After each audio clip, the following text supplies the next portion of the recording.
Hi there, this is David and welcome to the top 10 best PlayStation 4 JRPG hidden gems. There are so many great games for this console, it's hard to really get a grasp on them all. So, here I'm going to help you through this massive library to really see what's worth playing and to find some of those hidden gems. As usual, I'm going to be ranking these games based upon their relative obscurity. More well-known titles will be towards the top of the list, and as we continue, we're going to be getting down to the real unknowns.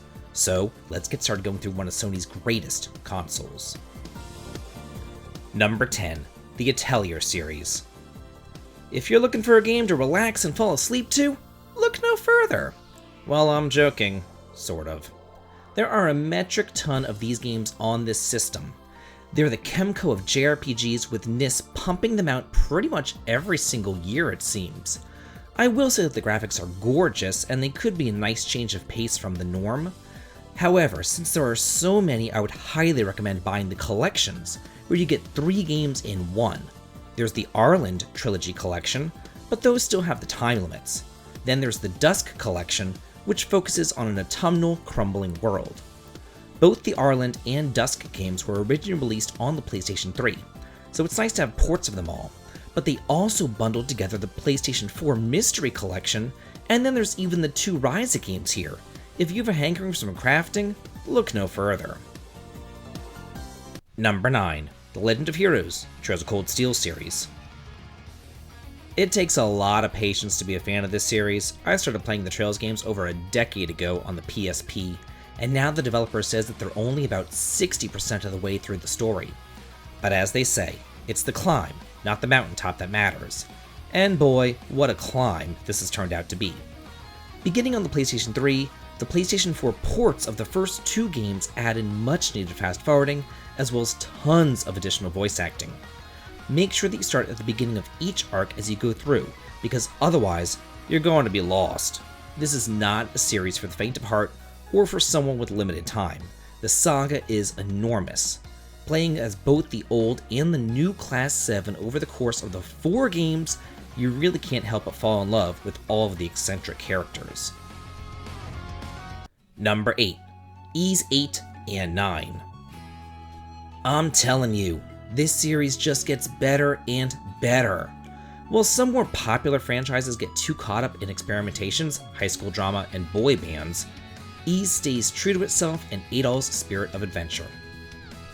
Ys VIII finds him shipwrecked on the cursed island of Siren, and it's there that he sets out to explore the tropical landscapes, rescue other passengers marooned by the shipwreck, and build a bustling settlement. Whereas Ys IX is almost the opposite, where he's trapped inside of a prison city, which he explores with the help of gifts, which allow him to run straight up walls, hover, have X-ray vision, or warp around. They're both amazing games and 2 entirely different experiences, and if you like action RPGs at all, you would be missing out by not playing these. Number 7, Secret of Mana and Trials of Mana Remakes. Secret of Mana was one of the very first action RPGs that I ever played, and I immediately fell in love with it as a child. But I was crestfallen when the sequel was not released. However, whenever it was translated in college, I just played it to death, going through it with tons of different characters and classes.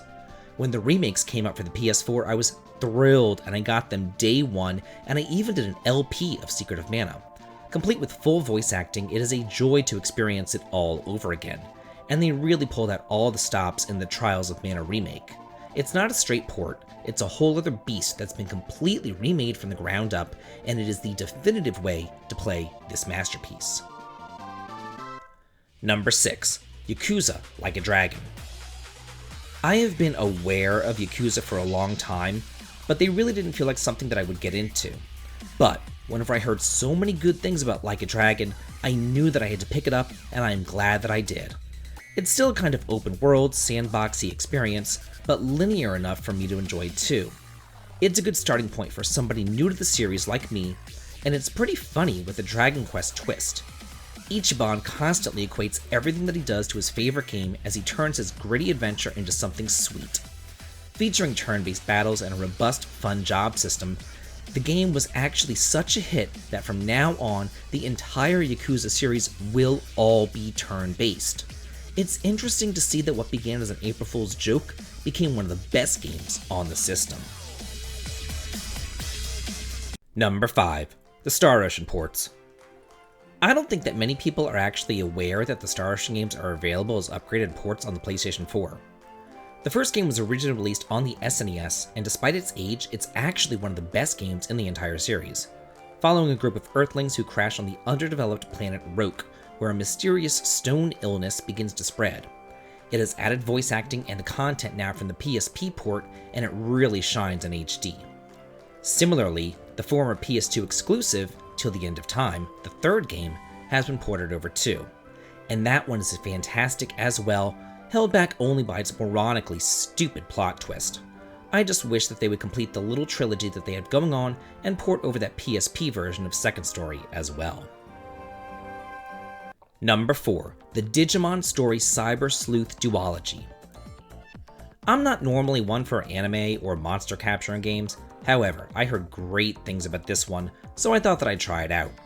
The gameplay is deeper and more fulfilling than Pokemon, and the storyline actually has you intrigued at moments. Unfortunately, there's no English voiceovers, but while Pokemon is kind of stagnant, I think that it should strive to become more like this because Digimon is really giving it a run for its money, making substantial improvements in pretty much every department. I mean, this is what anybody over the age of 10 should have gotten instead of Pokemon Sword and Shield. It is monster raising done right, a coherent story, good graphics, and a decent price. Number 3. The Blue Reflection Duology. Blue Reflection is another high school Persona-like JRPG with a kind of Sailor Moon lesbian twist. It follows Hanako, a schoolgirl and ballet dancer who suffers from knee injury. Only when she returns to school, she's suddenly thrust into a magical realm where she's physically fine, but she also has supernatural abilities. The combat is where it gets cool though, since you're fully recovered after every single fight. Each random battle is more of like a boss fight. It also has a Grandia type feel where everybody's turn is shown on the screen, but you can use attacks that have a knockback effect to push enemies away from the timeline and to give you an extra turn ahead of them. I'm just kind of ashamed about the storyline, because rather than focusing on the love interests, it's more about some like stupid school bullshit, which really just has infected the entire JRPG genre. Number 2. Alliance Alive HD Remastered. I love that there's still a market for classic turn-based JRPGs in today's gaming landscape filled with gritty Western games, indie Earthbound wannabes, and high school simulators. Alliance Alive proves that a well-told story with a robust saga-inspired battle system, complete with glimmering techniques, fast-forwarding, and full restoration after battle can still be done solidly. The characters are fun and introduced in a multi-party chapter system complete with gorgeous, fully explorable world maps filled with treasures. This game is a remake of the 3DS original, and for astute viewers, you might remember that I named it as my #1 favorite 3DS game. But it is here on the PlayStation 4 with a nice new coat of paint and on the big screen where it can really shine. And number 1, God Wars Future Past. If you're a fan of tactical RPGs, then this is the game for you. It's a bit like Final Fantasy Tactics meets Grand Kingdom, but also unique enough to stand on its own. You're looking at a pretty meaty game here, with lots of Japanese folklore in the narrative as well as in the artwork. Basically, there's 3 nations at war, and because of this, the spirits of Mount Fuji are enraged, and they've unleashed natural disasters across the region. But the story takes a backseat to the gameplay and the job system. There are tons of classes to choose from, but they're not so basic and generic as like White Mage. Instead, every job has a great variety of different abilities, so you're never locked into having the holy trinity of healer, tank, and DPS. You can really make your party whatever that you want. And it's so fun to mix and match and kick ass back in feudal Japan. Well, that's it for the top 10 best PlayStation 4 JRPG hidden gems. If you like this video and what I do here on the channel, please consider supporting me over on Patreon for some exclusive videos and early access to my content, heading on over to Twitch for some streaming fun, or coming over to my Discord to chat and hang out. The links to them can be found in the video description. This has been David. If you like this, please like, comment, and subscribe, and have a good day.